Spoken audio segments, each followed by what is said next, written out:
Charles Bronson, Britain's most violent man. 36 years in prison. 200 acts of violence in 4 years. 32 years in solitary confinement. Serial hostage taker. Inmate of virtually every prison in Britain. Barely sane psychopath, or much abused victim of a poorly governed and vindictive prison culture. The legend all began with the theft of £26, stolen during that clumsy post office raid on Merseyside. I fear no one. Violence just makes me madder and stronger. I'm king of the roofs, master of sieges, supreme lord of cuttings and stabbings, Darth Vader of distraction, stylist of attempted murders, and governor of isolation. Who can beat that? The supreme lord of cuttings and stabbings began life as Michael Peterson. Born to Joe and Ira Peterson, Michael's early, happy boyhood was spent growing up in Luton, Bedfordshire. Well, I had 2 sons, John and Michael, which is known as Charlie now. And they were perfect children. Everybody used to say what lovely children they were. Could take them anywhere. And then Mark came along 8 years later. And then we had a great family life. The father, Joe, was very strict with the boys. I used to think he was a bit too strict. But they were 3 lovely children and they loved one another. Everything was happy. Younger brother Mark also has good memories of growing up. He was just a good brother to me. I looked up to him as I looked up to John. They were always well behaved. And my mum, people used to come up to my mum in the street and say, your 3 lads always look well turned out and very polite and stuff like that. And, we were a good, happy family. I remember very little happened about the age of 8. But I know Mum and Dad did everything they could to make our lives happy. We weren't rich, but the house was spotless. And me and John always wore dicky bows to school. John and I went to the same schools. He was okay, but I hated it. We were so different in so many ways. He was easy come, easy go. I was more introverted. I had a great fear of the dark and couldn't control my bladder until I was 10. When he was at school in Luton, he was a very shy person. Very cool. He wasn't a naughty child. He never answered you back. The only thing he didn't like is if he was told off in front of anybody. He hated that. But he had a few scraps at school and he had a couple of different schools. When he was 8 years old, Michael Peterson was accidentally hit on the head by his mother in a domestic accident, caused as the youngster played around dangerously close to his mother as she was preparing tea. Come on, tea is nearly ready. I'm just about to... All right, just want you to sit down. Michael, for heaven's sake! Oh, Michael, oh, I'm so sorry. It would have been a traumatic experience for such a close-knit and loving family. Now, having an accident with a ketchup bottle at the age of 9 could be an unpleasant head injury, but I doubt it would have anything to do with later difficulties. But it is indisputable that young Michael's behaviour began to take a marked departure from the norm. One day, something strange came over me. Maybe this was the start of my fucked up life, who knows. I hung around by a big tree near my home. I had an empty bottle in my hand, a milk bottle. I was ready to bash anyone that came past, but no one came. I was 13 and I had my first urge to kill.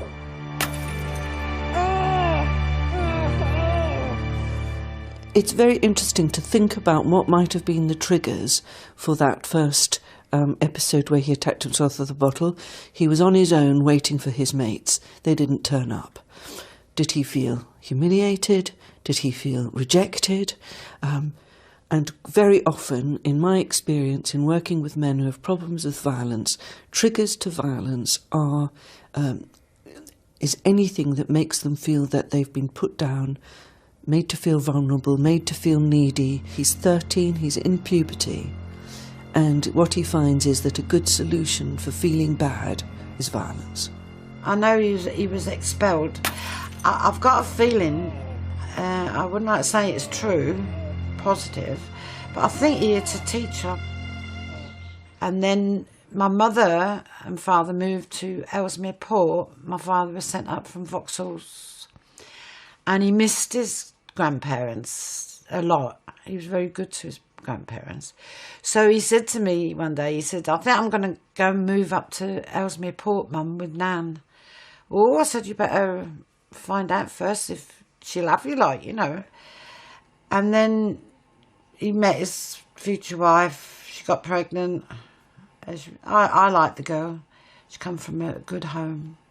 Money people, you know. I suppose every now and then he used to go out, you know, go on a bender with his mates and stuff like that, and maybe that's when things started to go wrong for him, you know, got him with the wrong crowd. One thing Michael was showing promise at was boxing.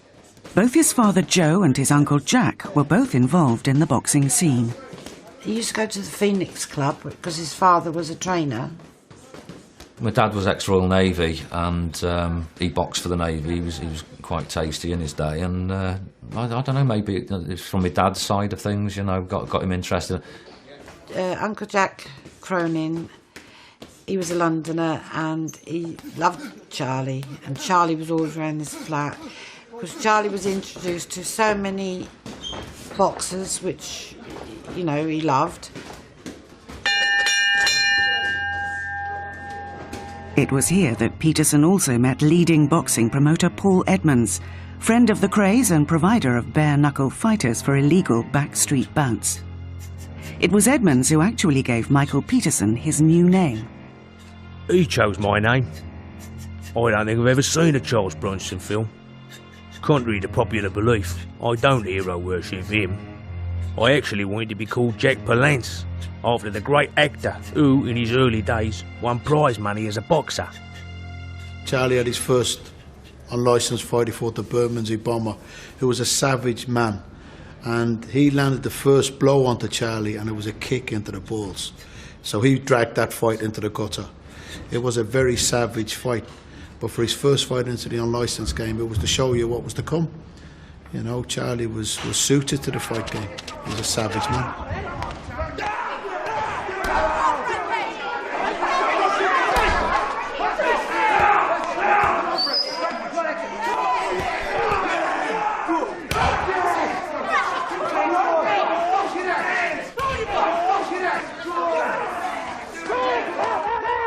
The thing about prize fighting is there be money involved. Oi, where's my fucking money? Oi! Charlie! You're going? Charlie, the police, I was protecting Fuck our money, police. Charlie. Give me my fucking money! Charlie, calm down, calm down. That's my fucking money! Calm down, Charlie. I wouldn't rob you, Charlie. We've been friends years. Fuck off, I want my money! Charlie, you didn't finish the fight. I've got a right fucking hiding man there for you! Can't pay you for half a fight, Fucking Charlie. you see you, I'm gonna fucking rip you apart, mate! Charlie, calm down. Give me my fucking money! Charlie, there's no need for that. Fuck off, you mug! Fucking asshole. Michael Peterson had enjoyed a happy childhood, but his adolescence had been increasingly clouded by delinquency, self-harm, and criminal damage. He was now on the threshold of adulthood and was about to enter a vortex of violence of barely credible proportions. The most violent man in Britain was about to cut loose. Peekaboo! Luton schoolboy Michael Peterson started displaying early symptoms of violence. His youthful aggression was channeled into boxing.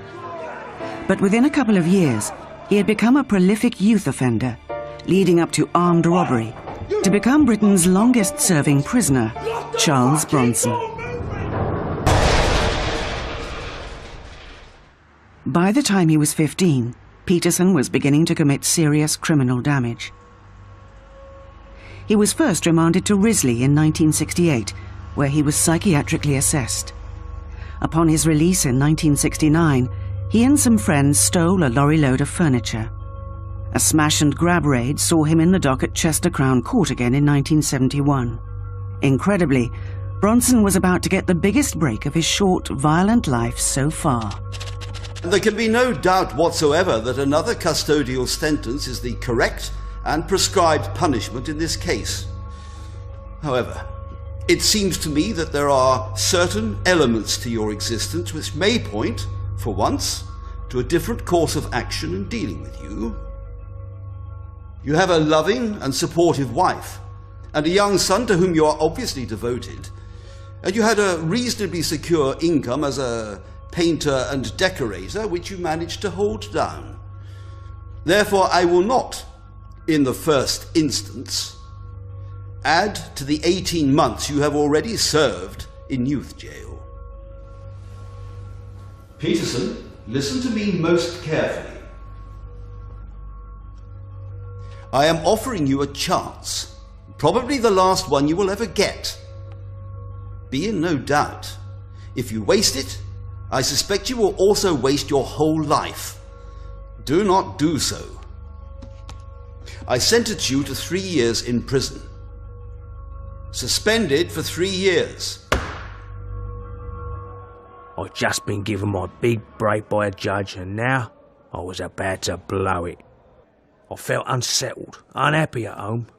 I was going out clubbing, meeting villains, but there was no real excuse. I was 21 now.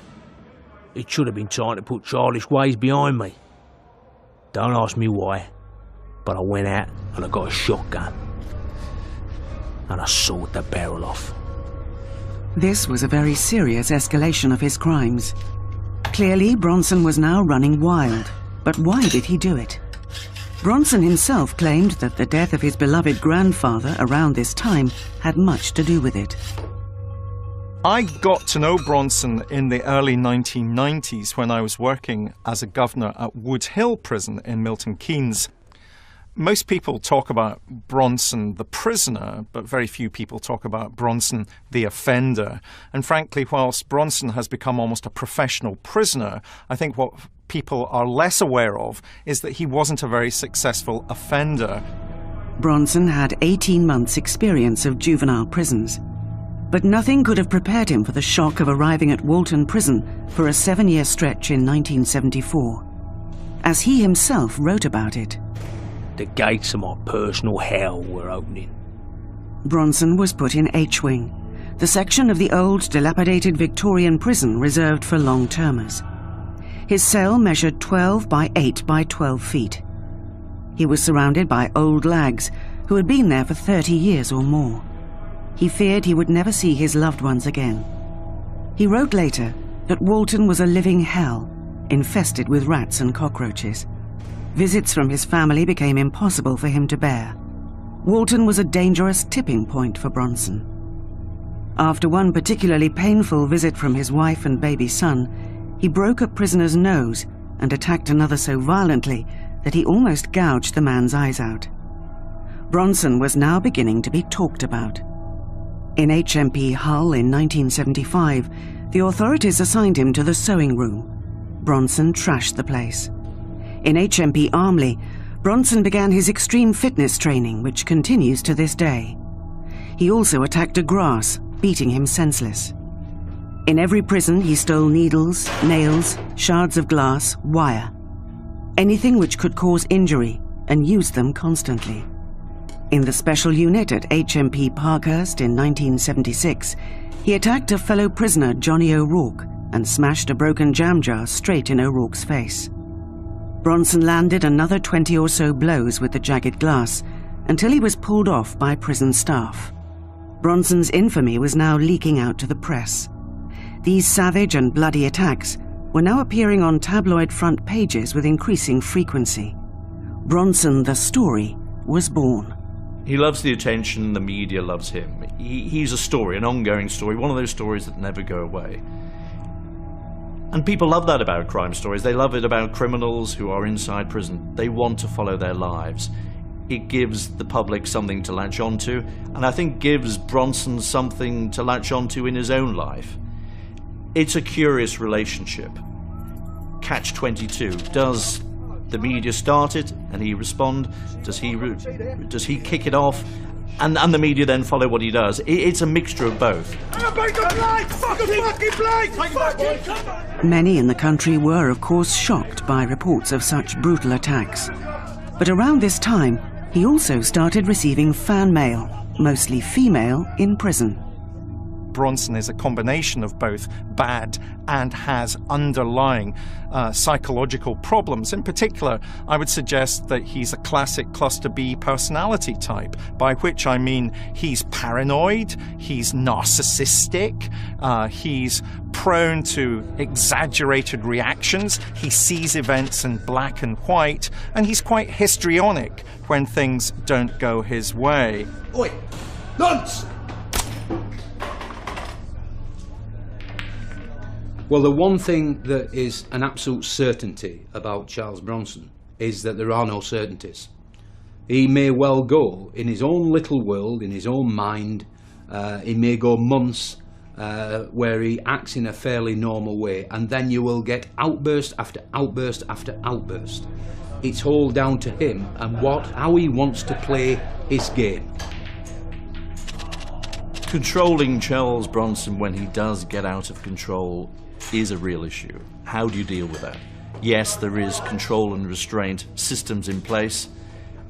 What is a normal reaction is very hard to tell. Yes, Bronson has misbehaved and committed acts of violence which need to be dealt with by the courts. He's a very strong man. He's one of the strongest men probably in the prison system, even at his age now. But restraining him in such a violent way, which obviously takes away an element of his dignity, I think is something that he reacts badly to. And he almost seems to want to bring it on. It almost as if he wants to suffer a degree of physical pain, which can't be good for him, and it can't be good for the prison officers involved. In only his second year in an adult prison, Bronson announced his arrival in the community in yet another brutal and senseless crime. The way in which you treat people that may injure other prisoners in that way is to put them in a very controlled regime, a very controlled environment, and if necessary, make sure that they are not able to injure other prisoners until he proves to people and until he can be trusted to behave in a rational and proper way. I think that is the environment that this person demands from the prison service. Bronson's violent attacks in prison spiralled out of control. He had been caged, now he was to be restrained as well. Brian Cato describes this controversial technique. It's based on delivering elements of pain to subdue the violent behaviour, and in most cases it works very, very well without delivering any long-lasting breaks or muscular damage. It is about putting pressure on the wrist and applying pressure across in either a passive way, where pain is not delivered, but knowing that, and the prisoner would know, and so would you, that when you apply pressure that way, then pain is delivered. I have been controlled and restrained myself in a few prisons. I've never seen it happen to Charlie because he's always been in solitary, which is the worst place to be because no one else can actually see what they're doing to you as well. I think any time any of these restraint incidents happen, I think they go in as heavy-handed as they can. It's sort of like payback for their colleagues, in my opinion. Prisoners frequently are the subject of force by prison officers.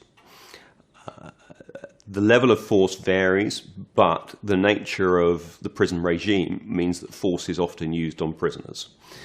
The issue that then arises is whether that force is reasonable, whether it is proportionate to the justification.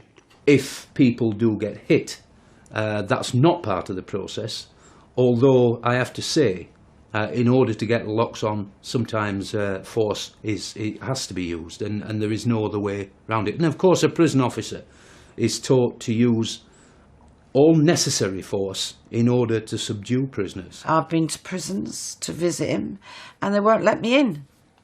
And I say, well, I'm not going home all the way back to Chester from here until I see him. And then they've decided to let me in, and he'd been hurt split lips, black eyes, things like that. It was now late 1978. In the previous 4 years, Michael Peterson had been incarcerated in 10 British prisons. He was only 26. Ahead of him lay another 33 years in prison, 123 further prison transfers, 3 declarations of insanity, and 90 precious days of freedom. Where's the fucking money moving? A bungled robbery in 1974 had landed Charles Bronson in one of Britain's most notorious jails, Walton Prison, Liverpool, on a 7-year stretch. As more and more of his bloody exploits were coming to the attention of the public, he was being increasingly labelled the most violent man in Britain. It's only a scratch. Scratch? Your nose looks like it's broken or something. You look a mess. It was the screws. The screws did it to me. No, they didn't.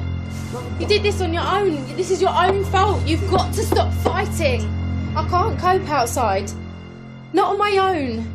With him. The thing about Bronson that people don't quite realise is that he doesn't want to be ordinary. He doesn't want to be normal. You've got to stop fighting, otherwise you're going to end up in a nut house. He wants to be extraordinary. And therefore, he's learned over a long period of time that the way he can draw attention to himself, the way he can keep his narcissism happy, the way he can keep driving himself to the centre of the stage is to fight with staff, is to complain, is to take hostages, is to maintain a very public persona about who he is and why he's behaving as he does. And one of the things I think that we mustn't lose sight of is that Bronson has actually been very adept at manipulating the public perception of him and what it is that he does, so that people want to see him as a kind of poster boy for surely this man can be rehabilitated, as opposed to the fact that Bronson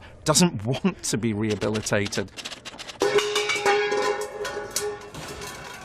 Charlie, I'm sorry. You just got piss on my shoe. I didn't mean to, mate.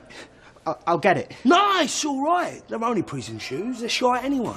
I tell you. The very, very first time that we nearly laid eyes on each other, I was in the special unit at Belmarsh, and he was in the hole at the bottom, like the solitary.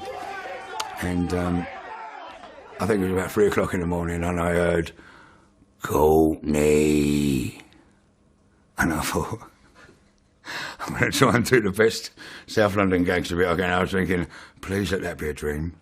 Please let that be a dream. And, "Courtney, you cocky little bastard." And I'm thinking to myself, right, I did hear that. The only chance I've got is there might be someone else in here called Courtney.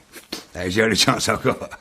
He went, "Listen, you little skinhead," he goes, "I'm going to bite a hole in your chest and suck the life out of you." I was like, and people tell you not to be frightened of words, but when you hear that, and it just sounded like it came from hell, and I was like, in my best South London gangster voice, I got to the window, knowing everyone else was listening, and went like, "Johnny, Johnny, oh don't," and grovelled like you would.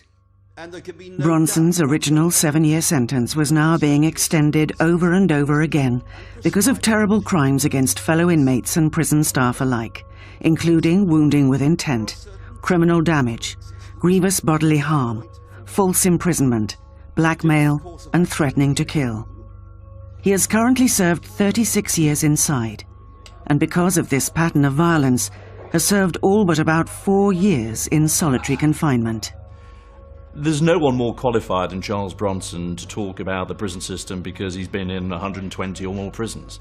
He's been in solitary confinement for most of his years, and you have to say for yourself, how is that going to help him? How moving prison here and there, often in the middle of the night, how is that going to help him feel more secure and at peace with himself and at peace with the system? Solitary confinement is used both as a punishment, but also to segregate prisoners from other prisoners because they are a threat to good order and discipline. Now, if you have a prisoner who is constantly getting into fights, either with other prisoners or with members of staff, somebody who's taking hostages, for example, then a governor in that position is left with no other option but to segregate that prisoner into solitary confinement. He's done more than enough time in solitary confinement. You know, in my opinion, he should be back in a normal wing. There was an incident many years ago while he was in solitary. He wasn't let out for his food. His food was passed through like a cat flap in the door, if you like. And he went to eat the food, and someone had urinated in it, which is a disgusting thing to do. So the next person who come through that door, he knocked him out, as any man would, wouldn't they? 32 years in solitary confinement is tragic. I was thinking about that and thinking, what could that be about? And perhaps, in a way, the message that Charles Bronson is giving is that he can't live with others. That, again, he needs to be in a place where he can be totally externally managed and contained. That he can't manage interpersonal relationships of any intimacy, that they're too overwhelming. And so that the solitary confinement, although awful, is also perhaps better at some level for him than having to manage with people. It should be exceptional for a prisoner to be held as long as he has been held for an offence of robbery or an offence of that nature. And in those circumstances, although the state may in very limited circumstances be able to justify continued detention, it's absolutely critical, it seems to me, that there is a very, very careful review of that justification. There you go, scumbag. Even your missus don't want you.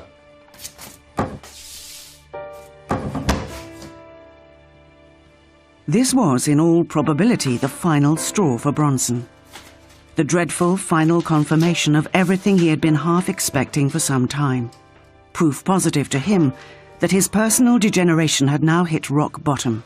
He had lost everything. Oh, fuck!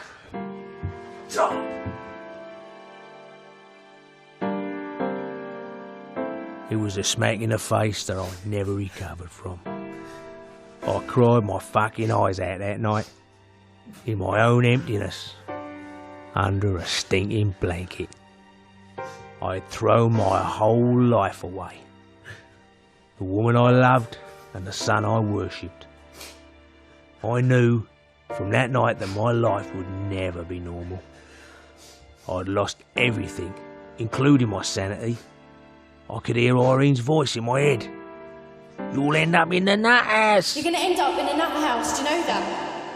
You're going to end up in a nut house. I was beginning to believe her.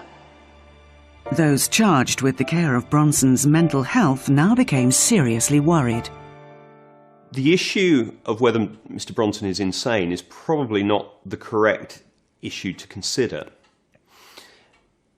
Insanity is a defence in criminal law, but is a relatively restricted defence. The issue that would be probably more relevant is whether he could be detained under the Mental Health Act.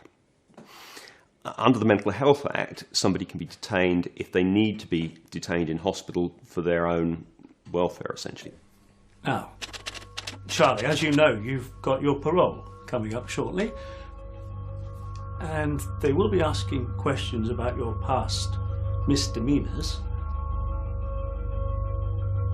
How do you feel about that? I just had this thing about head shrinks. Basically, I never fucking liked them. Is there anything you want to talk about? No, have we here?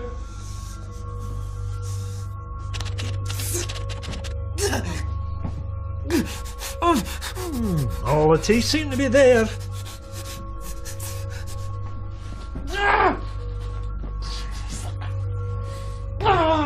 No broken bones. You want to learn to behave yourself, sonny, or you could be in for regular kicking.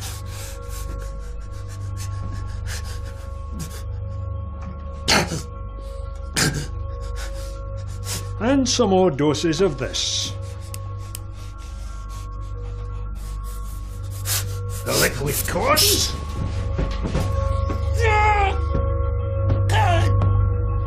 It's another method of restrain and subdue. Yeah? And the stronger Charlie got, physically, the more harder I should imagine it was for them to restrain him with you hold an arm. Well, that arm was like that by then, you know, you just hold his head, well, his neck's like that. So it became a lot easier to use the liquid cosh. They didn't have to start smashing him around the head, and that's what they mean, cosh.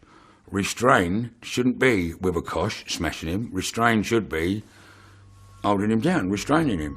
The term liquid cosh is an old-fashioned one now, and it used to be used about a particular drug which was largactil or chlorpromazine, which is an antipsychotic medication, basically what's called a major tranquilizer, which would be used at times to try and manage people who were behaviourally disturbed.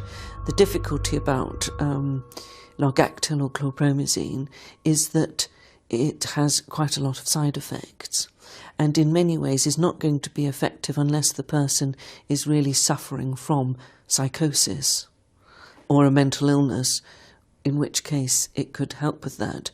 And unfortunately at times it was used in prison settings to basically subdue prisoners. I am aware that prisoners complain that liquid koshes are used to control their behaviour. It appears to me, however, that they are used less frequently than is alleged, probably. And the reason for that is that, as far as I'm aware, there is no legal basis for them, save in very limited circumstances where the prisoner doesn't have capacity to consent to medical treatment and it is medically necessary. It was used because people were registered under the Mental Health Act, and therefore they could give medication without the consent of the individual concerned. It was used a lot whilst a vacancy became available in the high security hospitals in Broadmoor, Rampton, Carstairs in Scotland, and Moss Side and Park Lane as there were Ashworth Hospital now. We went to Parkhurst and to visit him there, and he was sitting around a table, and he said, "See them two over there, Mum?" He said, "They're the Cray twins." I said, "Oh yeah." He said, "I've asked if you can meet them." Anyway, they were very good to Michael, to Charlie, and I think it was Ronnie that went to Broadmoor, and they did say to Charlie, "Do something now, plead as though you're insane, and go to Broadmoor, because it's run different, because it's a hospital." In 1978, after serving separate terms of imprisonment in 29 different prison cells, the prison service finally gave up on Bronson. He had committed over 200 different acts of violence in 4 years. The state had now decided that Bronson was mad. Charles Bronson's ultra-violent and turbulent life had ensured that the ex-bare-knuckle fighter and teenage petty criminal had now become the most infamous adult prisoner in Britain. Divorce from his wife and separation from his beloved son had catapulted him into the dark and sinister place he feared most: Broadmoor Hospital. From the moment the gates opened, I could smell the madness. The place was full of despair, full of souls who were lost. For the first time in my life, I felt fear. A fear that I would never be free again. There was no future that I could see for myself. All I felt was a big, black hole. There is no such clinical diagnosis as insanity. What I think probably happened is that he was transferred from prison to a special hospital on the grounds of personality disorder, not necessarily mental illness. Insanity refers to what we would colloquially think of as madness. The symptoms perhaps associated with schizophrenia, hearing voices, having delusions, fragmentation of the personality. That, from what I've seen, doesn't ever seem to have been described with Charles Bronson. That the populations of our special hospitals, or the maximum secure hospitals, had several groups in them. One was a mental illness group, people with schizophrenia, major depressive disorder, bipolar disorder, but also people with a diagnosis of personality disorder, usually antisocial, with other personality disorders alongside, such as narcissistic. And I would guess that Charles Bronson was seen as somebody who suffered from personality disorder, or colloquially known perhaps as psychopathic. The next day we went, and I said to Michael, is that true? Once you're in here, you'll never get out. So he said, well, it isn't. It is really like that, Mum. He said, you've got to be assessed and whatnot, and you've got to have a certificate to say, you know. But he had a bit of a time in there. They used to put him on this table with all the electric wires. You jump off the bed and that. He's had injection. I saw him 1 month and he looked good. I went to see him a few weeks later and he was blown up as though somebody had pumped him up. He must have gone up to about 19 stone. What are they? There to help you, to make you feel better. Nah. Don't do drugs, never have, never will. Well, you only have to take 2 a day. Oh, is that right? Why don't you take them out that door and stick them where the sun don't shine? I took these drugs and my hell began. These liquid medicines were antipsychotic drugs with bad side effects. I felt as though my whole nervous system was breaking down. It caused muscular spasms so bad that I collapsed on the floor. My tongue seemed to double in size. I had no saliva. The pain in my spine was agony. This was way beyond any pain I'd known. It terrified me. I was twisted up like a cripple. They can have significant side effects, and one of them is that your tongue can feel quite swollen and it tends to writhe. You can get a tremor in your legs. Headaches, not so common. Often it was over-drooling rather than dryness, but... As far as I'm aware, there is no basis in law for the administration of medication to a prisoner without their consent, save in very limited circumstances. Those circumstances essentially are where medication is necessary for the patient's health and that patient lacks the capacity to consent. Such drugs would not have made much impact on his internal world, on his mind. They might have subdued him, but they probably wouldn't have addressed his major difficulty. I've spoke to him a few times when he's going, they're hurting me, Dave. Dave, they're hurting me in my head, they're hurting me in my veins.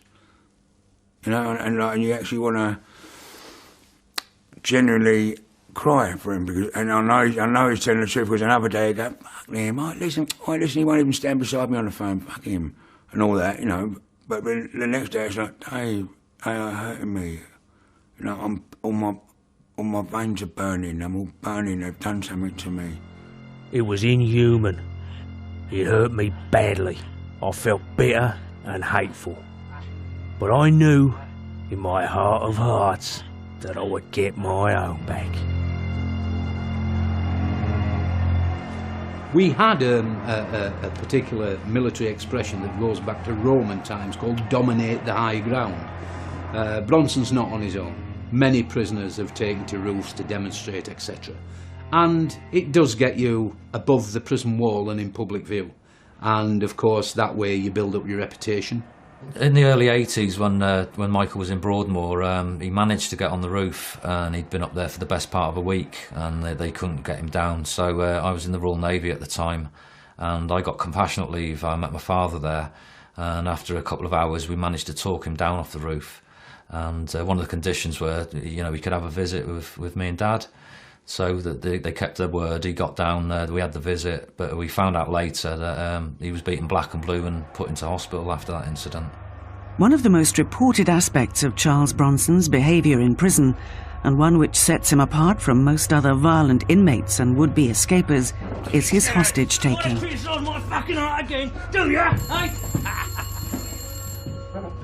Few ever attempt it. It is virtually impossible to set in motion, and the consequences for the perpetrator when the siege is over are dire. Bronson has achieved it 3 times. The sheer terror and mayhem such an occurrence creates ensured Bronson even more column inches. By any standards, this was extreme behaviour on the very edge of sanity, and has done much to perpetuate the Bronson story. To take someone against their will, to hold them against their will, to make the kind of threats that are made, I don't think should ever be taken lightly. I think many people do take it lightly. Do ya? It's damaging beyond belief.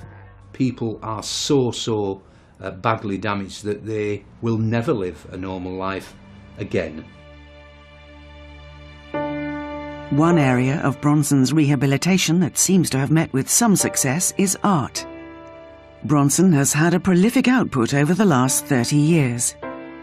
He loves his art. It started by a prison officer back in the late 70s, early 80s, and he took some pens and paper into Michael's cell and said, see what you can do with them, Charlie. He says, what are you on about? He says, well, draw us a picture.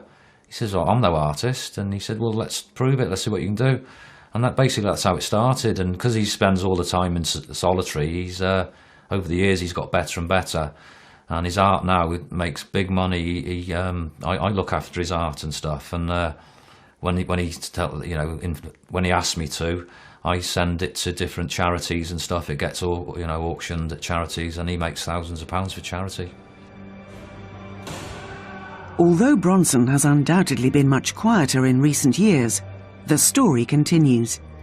And he has been disciplined for allegedly attacking prison staff. Bronson was able to cover himself in butter and margarine and become literally too slippery to restrain. As a result, he fears that freedom may yet again be denied him. Personally, I find the idea that somebody should never be released objectionable, because I think it takes away both the individual's hope for a brighter future, and because the system, it seems to me, must always believe that it's capable of rehabilitating people. Would I like him living next door to me? The answer to that with Charles Bronson is no, thank you very much, and neither would I want him. At least in prison, people in prison, the prison officers, staff, the governors, the medical staff and prisoners know who he is, and they know in the main what he's capable of doing. There will continually be a campaign to get Charlie out for the next considerable amount of years, I think, but there is not a nice ending to this story, no. It does end in tears. Unless he can set himself free from the prison cell in his mind, I do not see how he could ever be set free from the prison cell that surrounds him. I think that man has suffered enough. Please God, and I mean this sincerely, please God, he gets some form of happiness in his life, even if it is only for the last third of his life. No, I think he should be put in somewhere now where he's starting mixing, learning about money, learning about life outside, which nobody seems to be doing. When he does get released, he's going to come and live with me for a while, and I aim to help him rehabilitate. He's never used a computer, mobile phone, anything like that. Psychologically, this is a paranoid narcissist who wants to be famous, and that's what drives Charles Bronson. He can't achieve those goals in the community. He can only achieve those goals within the institution of prison. Charles Bronson himself reviews the whole tragic situation and his own seemingly endless predicament. See, what you got to remember is this: I am not, you'll never have been, a danger to the public. All crimes out there are very, very minimal. My dangerousness is inside, not outside. I could be released tomorrow and making a nice little living out of my art. What winds me up is people like the Yorkshire River, when they got the human rights barristers and QCs. What about Charlie Bronson's human rights? Hey, 36 years in the camp. 21 when I come in. I'm 58 now. I've only been home 3 months in all that time.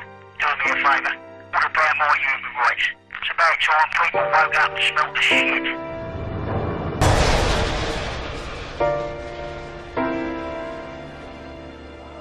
Australia's backpacker murderer claimed 7 lives, and it took detectives 3 years to catch him. We follow the case next tonight in brand new Murder Trail.